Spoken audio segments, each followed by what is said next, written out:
परम पूज्य गुरुदेव परम वंदनीय माता जी की सूक्ष्म उपस्थिति में आज की सभा में विराजमान भाई नरेंद्र ठाकुर जी और उत्तर प्रदेश के हमारे युवा प्रकोष्ठ के प्रभारी भाई पवित्र जी और इस पूरे उत्तर प्रदेश जिसे भाई साहब उत्तम प्रदेश कह रहे थे, इसमें मैं लगभग बहुत सारे जिलों को व्यक्तिगत तौर से भाइयों को जानता हूं और बहुत ही कर्मठ और समर्पित हमारे कार्यकर्ता भाई, जिसमें गुप्ता जी भाई साहब अभी आए, आपके सिंह साहब आए, तो इस तरह से पूरे उत्तर प्रदेश के हमारे जो भाई बहुत ही कर्मठ भाई लोग जुड़े हैं, उन सबको प्रणाम करता हूं। जैसा अभी भैया बता रहे थे कि ये वर्ष हमारा शांतिकुंज स्वर्ण जयंती वर्ष चल रहा है, तो शांतिकुंज स्वर्ण जयंती वर्ष की अनेक योजनाएं हैं। उनमें से एक अच्छी योजना आदरणीय चिन्मय जी भाई साहब के माध्यम से आई और उन्होंने कहा कि इस वर्ष को विशेष तौर से हम लोग इस वर्ष में स्वर्ण जयंती वर्ष में पर्यावरण को लेकर के विशेष कुछ कार्यक्रम सोचे। तो ये प्लान, एक अच्छी योजना उभर करके आई और उसमें ये विचार आया कि इसको कुछ नए तरीके से किया जाए। आदरणीय भैया ने कहा कि 30 तारीख को हम लोग एक बृहद राष्ट्रीय स्तर का तरुपुत्र रोपण महायज्ञ करें। भाइयों, आप जानते हैं कि हमारा वृक्ष गंगा अभियान है, जो अपनी तरह का सारे विश्व में अनूठा अभियान है। वृक्ष गंगा अभियान के अंतर्गत जो वृक्षारोपण हमारे परिजनों ने किया है, वो दुनिया के किसी भी संगठन से अनेक अनेक अनेक गुना बढ़ा।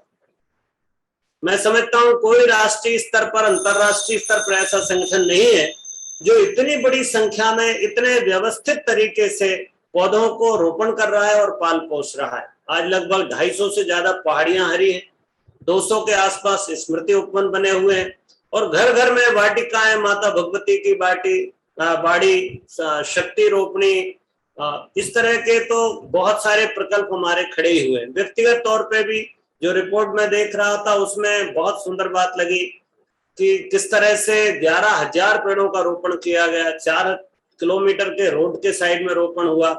इसके अलावा हमारे आदरणीय गुप्ता जी भाई साहब जो बता रहे थे कि 3,000, उनने भी इतना क्रम किया, 3,000 घर की छतों पर आपके आरोग्य वाटिका या गमलों में स्वास्थ्य या शाक वाटिका लगाने का क्रम बना है। तो निश्चित ही जैसा भैया कह रहे थे कि ये नंबर 1 लग रहा है मुझे उत्तर प्रदेश का कार्य। जो आज मैं रिपोर्ट, अभी इतनी छोटी सी रिपोर्ट ही देखी मैंने, परंतु इस रिपोर्ट से मुझे लगा कि ये सबसे देश में सबसे नंबर 1 काम होगा यहाँ पर। और जिस तरह से प्लानिंग करके भाई पवित्र जी और उनकी टीम और पूरे परिजन हमारे लगे हुए हैं, तो ऐसा लगता है बहुत गंभीरता से आपने इस विषय को लिया। इसलिए जो अभी जो हाल का विषय है वो है 30 तारीख। तो 30 तारीख को थोड़ा सा समय परिवर्तन हो गया। हमने आपको पहले जो समय का क्रम बताया था उससे थोड़ा समय बदल गया है। अब ये कार्यक्रम 9:30 बजे से हो, पहले 10:30 बजे का समय था, पर आज आदरणीय भैया का फोन आया था, संदेश आया कि ये कार्यक्रम 1 घंटे प्रीपोन कर लें। तो 9:30 बजे से कार्यक्रम हमारा ऑनलाइन कार्यक्रम संपन्न होगा। इसमें पूरा तरुपुत्र रोपण महायज्ञ का क्रम संपन्न हो।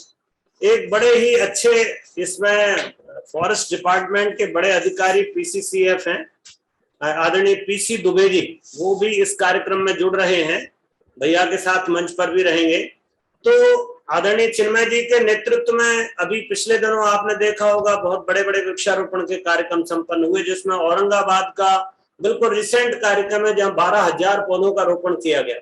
और उसमें जो इको ब्रिगेड है मिलिट्री की, उस विंग ने बहुत सपोर्ट किया और उनने तैयारियां कराई, पौधे हमने उनको उपलब्ध कराए। हमारा औरंगाबाद का जो चेतना केंद्र है, वहां पर एक लाखों, कम से कम 10 लाख पौधों की नर्सरी उनने तैयार कर रखी और हर वर्ष वो पौधे निःशुल्क लोगों को उपलब्ध कराते। तो एक बड़ा काम इस समय पूरे देश भर में चल रहा है। मैं समझता हूँ इसी वर्ष लगभग 10 लाख से ज्यादा पौधे का रोपण पूरे देश भर में अभी 1 महीने के भीतर हुआ है। तो रिपोर्ट हमारे पास आ रही है लगातार। अभी जो कार्यक्रम है 30 तारीख को, जैसा भैया बता रहे थे, इसको थोड़ा सा समझ लेंगे।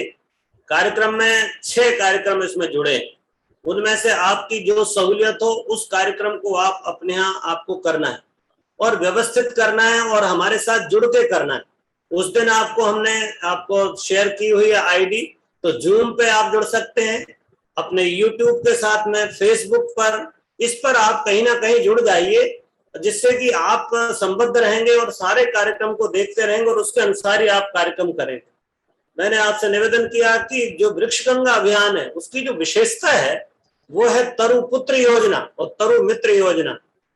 आप पहले पौधे को पुत्र रूप में या मित्र रूप में स्वीकार करिए।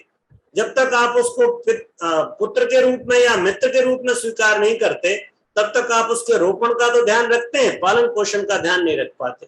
इसलिए ये योजना आई कि पौधे के साथ में लोगों की, जैसा भैया कह रहे थे, बॉन्डिंग बढ़नी चाहिए, प्रेम बढ़ना चाहिए।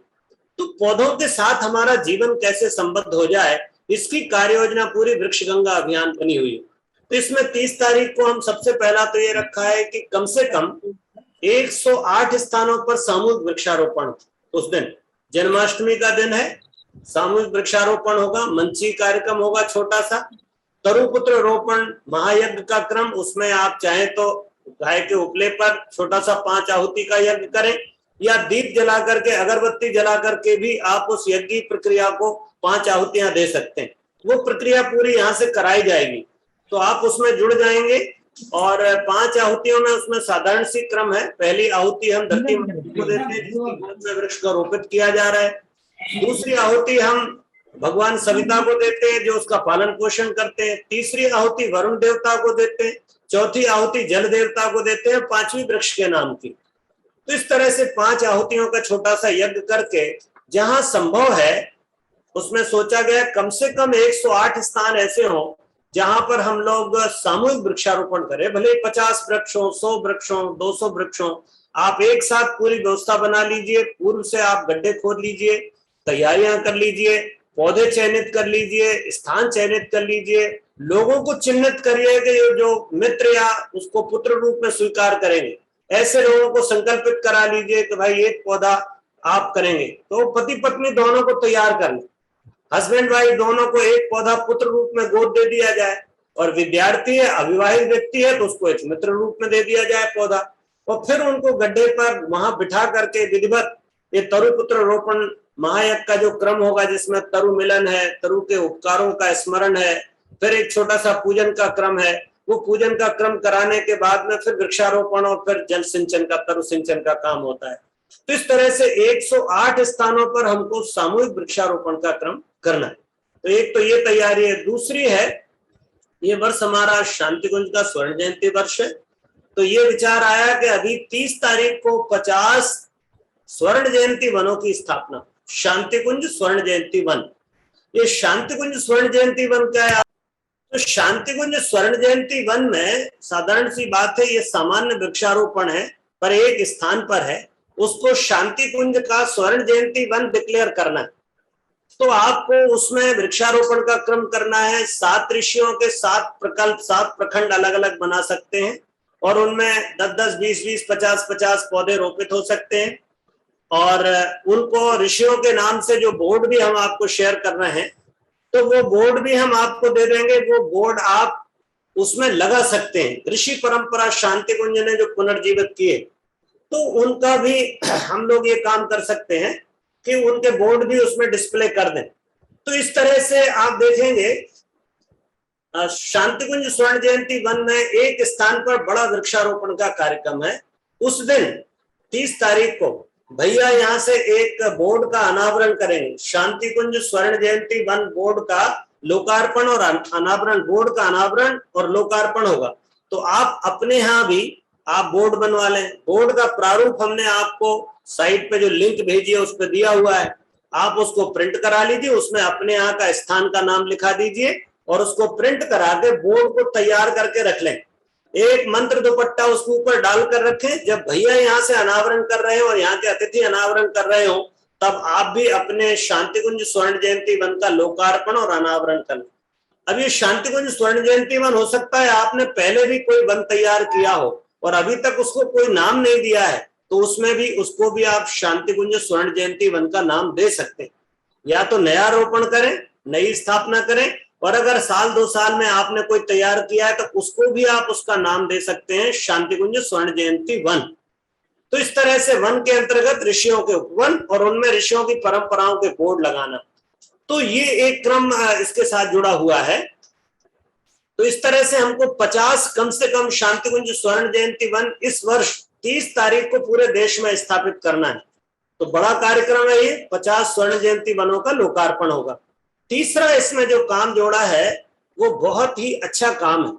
हम लोग वृक्षारोपण करते हैं, फिर पौधों के लिए जैसा अभी बता रहे थे आदरणीय भाई साहब बता रहे थे कि फर्रुखाबाद से कि वो जगह जगह जाकर के पौधे लेते हैं। आपको भी कभी फॉरेस्ट डिपार्टमेंट, कभी हॉर्टिकल्चर डिपार्टमेंट, कभी प्राइवेट नर्सरी में पौधे लेने जाना पड़ता है, और पौधे भी आपकी मन मर्जी के नहीं मिलते, छोटे पौधे मिलते हैं। बरसात के दिन में सब लोग वृक्षारोपण करते हैं, सरकार भी करती है, इसलिए छटे हुए पौधे मिलते हैं। तो इस व्यवस्था को खत्म करने की दृष्टि से हर घर में आप एक ग्रीन कॉर्नर बनाइए। जिनके पास आंगन है, जिनके पास छत है, तो आप बढ़िया सुंदर विन्यास में बीच में तुलसी ब्रह्म स्थान में, और फिर स्वस्तिक के आकार में या ओम के आकार में या वैसे ही पुष्प जैसा पंखुड़ी का आकार बना करके 50 पौधों का एक छोटी सी रोपणी अपने घर में बनाइए। ये 50 पौधे की रोपणी 5 बाई 5 के या 3 बाई 3 में 30-35 पौधे आ जाते हैं। बढ़िया बैग्स में पौधों को तैयार करके लगा लीजिए। एक क्षेत्र आपका ऑक्सीजन जोन कहलाएगा, वही ग्रीन जोन कहलाएगा, या ग्रीन कॉर्नर, ऑक्सीजन कॉर्नर भी कह सकते हैं। उसका नाम माता भगवती की बाड़ी है। अब ये पौधे जो आप इस साल लगा लेंगे, इन पौधों को आपको 2 साल तक बड़ा करना है, पानी देना है, गुड़ाई करना है, खाद डालना है, सुरक्षा करना है। जब ये पौधे 6 फीट 8 फीट के हो जाएं, तब आप 2 साल बाद जब और जो कार्यक्रम चलेंगे माता जी की शताब्दी को लेकर के, उसमें वृक्षारोपण में हमारे गायत्री परिवार के परिजनों के द्वारा तैयार किए हुए पौधों का उपयोग होगा। वो हमको भी हमारी भावना रही कि इन पौधों को 2 साल तक हमने बड़ा किया है और इनको हम रोपित कर रहे हैं। आप भी उसका ध्यान रखेंगे और जहां भी लगाएंगे वो भी उस चीज का स्मरण करेंगे। तो ये छोटी सी एक नर्सरी है जो घर घर में होना है। ये माता की बाड़ी या माता भगवती की बाड़ी के नाम से इसको आप बोर्ड भी लगाएंगे, उसका प्रारूप भी हमने आपको भेजा हुआ है। तो इसमें पौधे आप आम जो उस क्षेत्र के पौधे हैं, जैसे आम है, जामुन है, पीपल है, बरगद है, पाकड़ है, ये जो पौधे जनरल है, आंवला है, नीम है, जो आपके क्षेत्र में पौधे होते हैं लोकल प्रजाति के, उन पौधों को, इसमें फलदार पौधे हों, इसमें औषधि गुण वाले पौधे हों, इसमें धार्मिक महत्व के पौधे हों, इसमें पर्यावरण का संतुलन साधने वाले पौधे हों, और 5वां इस पर स्थानीय प्रजाति होती है। 5 तरह के पौधे आपको अपने घर में ही तैयार करना है। बीच में तुलसी का स्थान बना दीजिए। जनरली हमारे आंगन में तुलसी का चौरा रहता है, उसी चौरे के आसपास इस तरह से सुंदर विन्यास में पौधों को सजा के रखा जा सकता है। घर में अपने आप एक नर्सरी हो जाएगी। ये है माता भगवती की बाड़ी। दूसरा इसमें अगला जो चौथा क्रम है वो है गमलों में स्वास्थ्य। आप सब भाई प्रबुद्ध हैं और गुरुदेव से लंबे समय से जुड़े हैं। आपने देखा होगा कि गुरुदेव ने एक छोटी सी पुस्तक लिखी थी, गमलों में स्वास्थ्य, और एक बड़ा आंदोलन शांतिकुंज से प्रारंभ हुआ था, एक औषधि चिकित्सा, एक औषधि विज्ञान। उसमें गुरुदेव ने कहा था एक ही औषधि से सारे उपचार हो जाएं, दूसरी औषधि मिश्रित करने की आवश्यकता नहीं। और ऐसी 22 औषधियों की पुस्तक में पूरी डिटेल दी हुई है। वो गमलों में स्वास्थ्य करके जो पुस्तक है, उस पुस्तक को आप ले लीजिए आपके शक्तिपीठ से। हमने भी अभी आपको लिस्ट भेजी हुई है, जो हमने लिंक भेजी है उसमें लिस्ट भी भेजी है कौन कौन से पौधे आप लगा सकते हैं। तो गमलों में स्वास्थ्य मतलब लघु आरोग्य वाटिका। अभी आप देख रहे हैं कोरोना के कारण आप गिलोय ढूंढते घूम रहे थे, कहीं आप कालमेघ नहीं मिल रहा था, तो कहीं आपको चिरायता नहीं मिलता था, ऐसी बहुत सारी चीजें। तो आप ये जो दैनिक हमारे उपचार के लिए लगने वाली चीजें जिनका स्वरूप सुंदर है, जैसे आप घर में अभी ऑर्नामेंटल प्लांट्स लगाते हैं, गमलों में क्रोटन लगाते हैं, आप कैक्टस लगाते हैं, आप कोलियस लगाते हैं, ऐसे पौधे लगाते हैं जिनका कोई खास उपयोग नहीं है, बस सुंदरता बढ़ जाती। तो मैं आपसे निवेदन करता हूं कि ऐसे औषधि बहुत सारे पौधे हैं जो सुंदरता बढ़ाने वाले भी हैं और घर को आपको स्वास्थ्य देने वाले भी हैं। तो घर में ऑर्नामेंटल मेडिसिनल प्लांट्स को गमलों में लगाना, ये है गमलों में स्वास्थ्य। और उसकी पुस्तक लाके रखना, उसका परिचय और प्रयोग। जैसे मान लीजिए आपने गिलोय लगा ली है तो गिलोय की बेल आती है, आपने शतावर लगा ली, शतावर की बेल आती है, पर शतावर की जड़ उपयोग होती है और गिलोय की डंडी और पत्ते उपयोग होते हैं। तो उनका उपयोग कैसे, बुखार में कैसे उपयोग करें। तो घर में काढ़ा बनाने की सामग्री हो जाए कि कोरोना का तीसरा जो चरण की बात कही जा रही है, कम से कम हम अपने परिवार को तो उससे बचा सके। सर्दी खांसी बुखार दैनंदिन जो हमारी छोटी मोटी व्याधियां रहती हैं, इनका उपचार हमारे घर से ही हो जाए। तो ऐसे गमलों में स्वास्थ्य करके योजना को या लघु आरोग्य वाटिका को घर घर में स्थापित करना। ऑर्नामेंटल मेडिसिनल प्लांट, ध्यान रखिएगा, ऑर्नामेंटल मेडिसिनल। तो आप ऐसे पौधों को ढूंढ सकते हैं, जरूरत पड़ने पे आप यहाँ भी परामर्श कर सकते हैं, हमसे फोन पे बात कर सकते हैं। तो इस तरह से जो चौथी योजना हमारी वो है आरोग्य लघु आरोग्य वाटिका गमलों में स्वास्थ्य। इसी के साथ ये भी था कि आप अपने घर की छत पर, हमने इस साल 2-3 साल से प्रयोग कर रहे थे और उसमें हमने देखा छत पर लोगों ने बहुत सुंदर सीजनल वेजिटेबल्स ग्रो करे। सीजनल वेजिटेबल, अभी जैसे बरसात का समय है तो लौकी गिलकी तोरई ककड़ी कद्दू ये कुमड़ा ये करेला ये चीजें बहुतायत से पैदा होती हैं और छोटे छोटे बड़े बड़े कनस्तर में मिट्टी भर करके या ऊपर पॉलीथीन डाल करके मिट्टी डाल करके उसमें पौधे लगाए जा रहे हैं। इसकी वीडियोस भी हमने आपको दिखाई हैं और बिल्कुल शुद्ध बिना जहर डली हुई जैविक खेती से उत्पन्न हुई आप जब सब्जी अपने घर को खिलाएंगे तो वैसे ही आदि बीमारियां खत्म हो जाएंगी। आजकल जो जहर हम खा रहे हैं पेस्टिसाइड के रूप में, इंसेक्टिसाइड के रूप में, वीडिसाइड के रूप में और केमिकल फर्टिलाइजर के रूप में, तो ये जो केमिकल या जहर युक्त खेती है, इसको जहर मुक्त सब्जियां आपको मिल जाएं, पत्ते वाली सब्जियां हो चाहे बेल वाली सब्जियां हो चाहे फल ऐसी सब्जियां हो, ये सब्जियों की व्यवस्था आप अपनी छत पर करें। ये हमको एक प्रयोग करके देखा और बहुत सफल हुआ और हजारों घरों में पूरे देश भर में ये प्रयोग हुआ। तो अजी आदरणीय हमारे भाई साहब बोल रहे थे अभी कि 3000 छतों पर, गुप्ता जी भाई साहब बोल रहे थे कानपुर से, तो 3000 छतों पर शाक वाटिका लगाना बहुत सुंदर, बहुत ही अभिनंदनीय प्रयास है।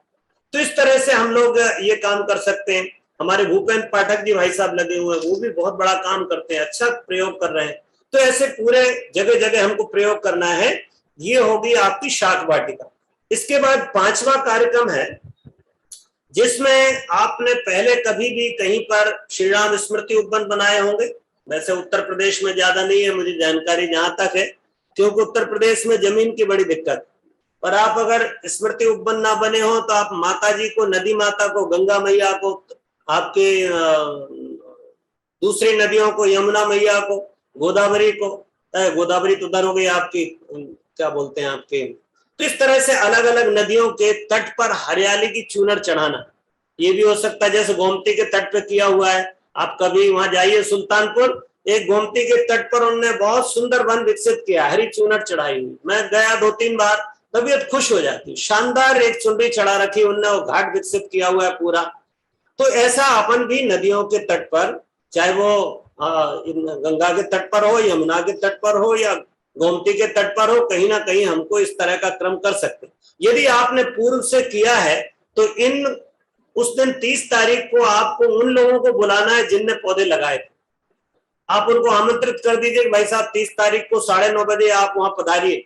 तो 9:30 बजे वो वहां पे कोई एक भाई लाइव कर ले और सब लोग तरु मिलन कराएं, पौधे को गले लगाइए। ये पुत्र है आपका, ये आपका जीवन दाता है, ये आपकी सांसों का हिसाब किताब करता है। मित्रों, सांस हमारे बस की नहीं है, ये भीतर पैदा नहीं होती शरीर में, सांस भगवान भेजता है और इस सांस को भेजने का काम भगवान ने पेड़ को दे रखा है।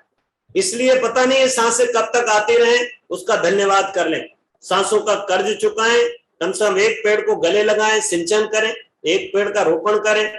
ऐसा विचार करके उस दिन आप अपने भाइयों को बुलाइए जिनने वृक्षारोपण किया था, उनसे हम तरु मिलन कराएंगे, थोड़ी सी गुड़ाई करके, खाद डाल करके, और फिर तरु सिंचन का क्रम कराएंगे।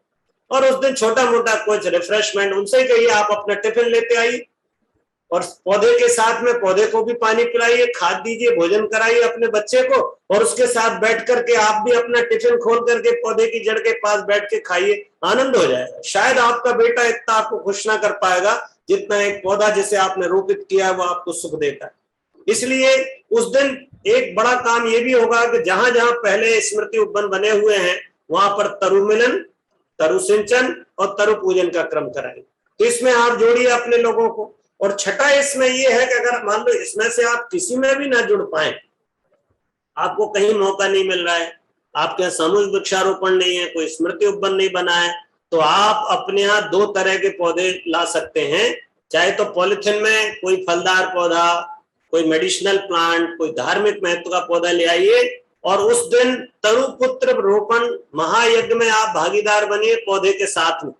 आप अपने मोबाइल से हमारे साथ जुड़ जाइए और पूरा कर्मकांड करिए, तरु का पूजन करके, तरु का वरण करके, रोपण का संकल्प करना, फिर उस पौधे को कहीं अच्छी जगह पे लगाना। मान लो बड़ा पौधा लगाने की गुंजाइश ना हो तो आप गमले में उसमें पौधा लगा सकते, कुछ नहीं हो तो मिनिमम इतना तो कर ही सकते हैं। कोई भी एक औषधि पौधा, चाहे तुलसी हो, गिलोय हो, हरिद्रा हो, अदरक हो, या कोई भी ऐसा पौधा हो, शतावर हो, इसमें से कोई भी एक पौधे को आप अपने घर में गमले में लगा लें और उसका पूरा पूजन करें और पूरा तरुपुत्र रोपण यज्ञ में आप शामिल हो जाएं। तो इस तरह से ये 6 तरह के काम हैं।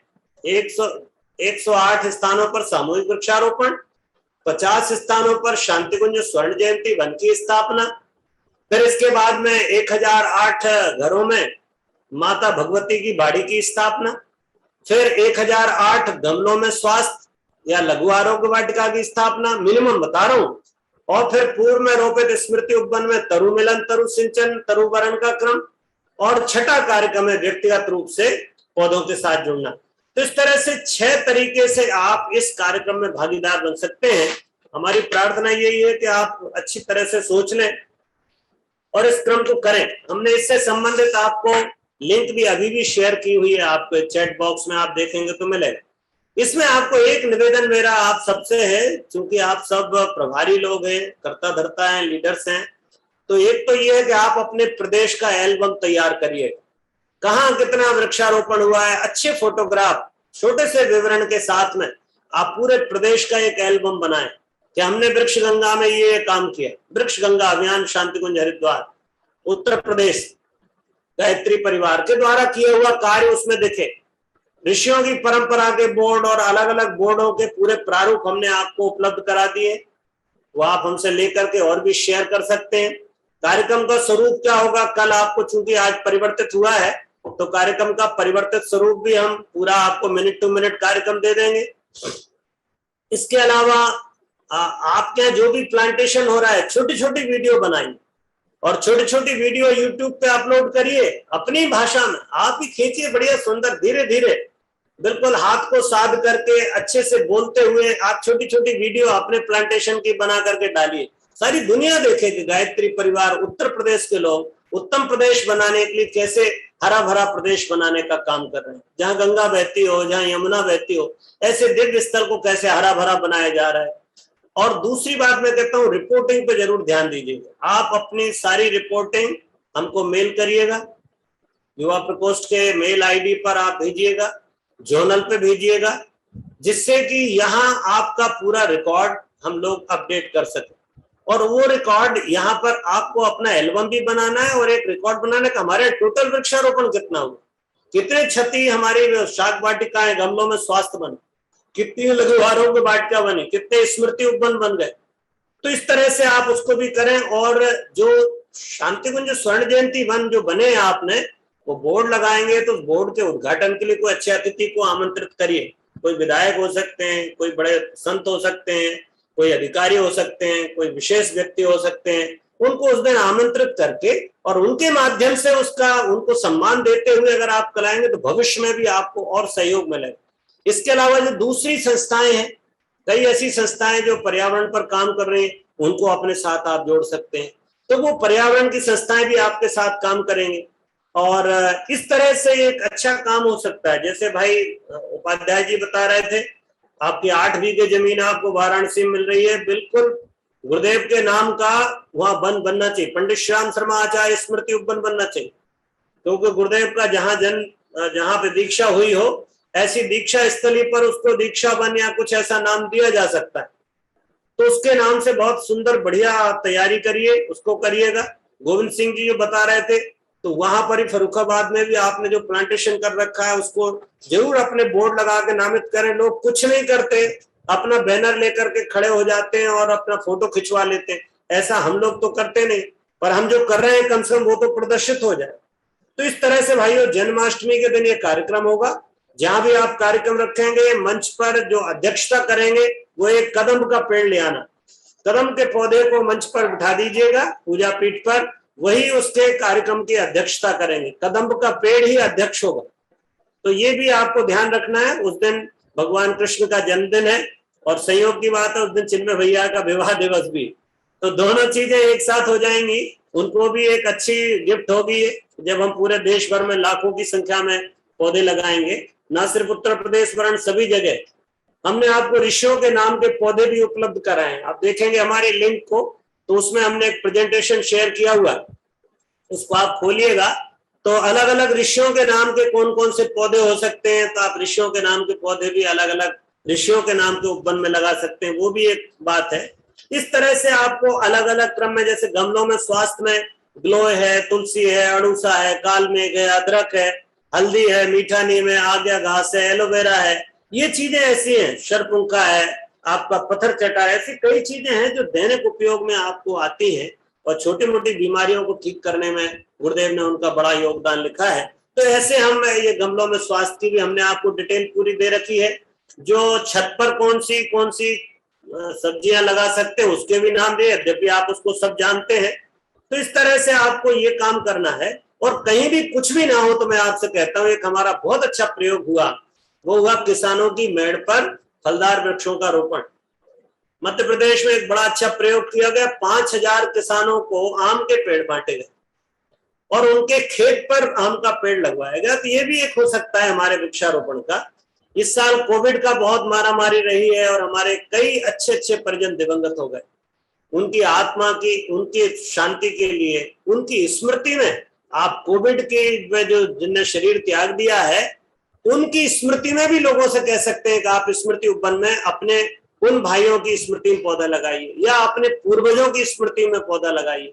तो जो सामूहिक वृक्षारोपण होता है उसको हम ऐसे ही करते हैं। ऐसा नहीं है कि वो कोई आपका पैसा लगता है। बहुत अच्छे प्रयोग हम लोगों ने किए हैं पूरे देश भर में। पति पत्नी को पिता माता के रूप में तैयार कर लिया, उनको एक पौधा दे दिया, उसकी कीमत बता दी कि भाई ये पौधे का खर्चा इतना आएगा लगाने का और उसकी फेंसिंग करने का, और पूरे एरिया की फेंसिंग करा के हर व्यक्ति से उतना मूल्य लिया और उनको बुला करके उन्हीं से प्लांटेशन करा दिया, उन्हीं का नाम लिखवा दिया। तो खर्चा भी वही लोग दे देते। जमीन सरकार देने को तैयार। मैं आपसे कहता हूं आप अप्रोच करेंगे वन विभाग, रेवेन्यू डिपार्टमेंट, आपकी ग्राम पंचायत। पहले भी आपके उत्तर प्रदेश में तो हर गांव में सेक्रेट ग्रोव करके एक अलग से बगीचे की जगह थी जहां देवताओं के नाम के पौधे लगते थे। वो सेक्रेट ग्रोव्स को आप एक बार जीवित कर लें, पता लगाएंगे तो सब जगह पता लगेगा। कोशिश करिए। पिछले दिनों आपके बहराइच क्षेत्र में त्रिवेणी कार्यक्रम चला था, हर गांव में एक त्रिवेणी रोपण करना। अभी हमारे मुंबई के, हमारे दिया के कार्यकर्ता मुंबई के आसपास के गांव में त्रिवेणी पंचवटी लगा रहे हैं, हर गांव में एक त्रिवेणी। अभी आपके राजस्थान के हमारे दिया ग्रुप के लोग, युवा प्रकोष्ठ के लोग, उनने त्रिवेणी लगाने का, पंचवटी लगाने का कार्यक्रम चला रखा है। गांव गांव में पंचवटी। अभी उनको सरकार ने ऑफर किया कि हम 10,000 घरों के लिए लघु आरोग्य वाटिका के पौधे उपलब्ध कराएंगे, 8-8 पौधे। तो जैसे ही कोशिश होती है कहीं ना कहीं से सहायता, सहयोग गुरुदेव बरसाने लगते। तो मेरी आपसे सिर्फ इतनी प्रार्थना है, थोड़ा सा समय मैंने ज्यादा इसलिए लिया कि बात सब आपके मन में साफ हो जाए और आप अच्छी एक योजना बना करके 30 तारीख को इसमें जुड़ सके। परम पूज्य गुरुदेव, परम वंदनीय माता जी, श्रद्धेय डॉक्टर साहब, श्रद्धेय जी का आशीर्वाद आपको मिले और उस दिन पुनः आपसे मुलाकात होगी। कोई भी जरूरत है, कोई भी आपको जानकारी लेनी है, आप फोन पर संपर्क कर सकते हैं, मेल भेज सकते हैं। बहुत बहुत धन्यवाद। ओम शांति।